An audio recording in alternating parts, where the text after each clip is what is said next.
অজ্ঞাত ৮ শহীদের পরিচয় শনাক্তে সহযোগিতা চেয়েছে পুলিশ সদর।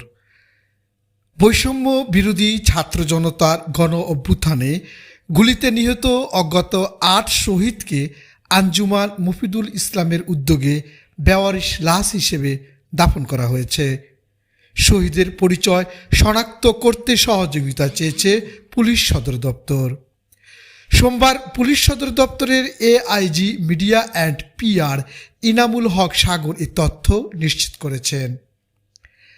তিনি গণমাধ্যমকে জানান, বৈষম্য বিরোধী ছাত্র জনতার আন্দোলনে গুলিতে নিহত অজ্ঞাত পরিচয়ের ৮ শহীদকে আঞ্জুমান মফিদুল ইসলামের উদ্যোগে বেওয়ারিশ লাশ হিসেবে দাফন করা হয়েছে।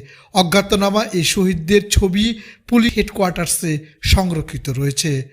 তাদের শনাক্ত করার লক্ষ্যে কারো কাছে কোনো তথ্য থাকলে তা 013200012223 অর্থাৎ 013200012223 মোবাইল নম্বরে যোগাযোগের জন্য অনুরোধ করা হচ্ছে।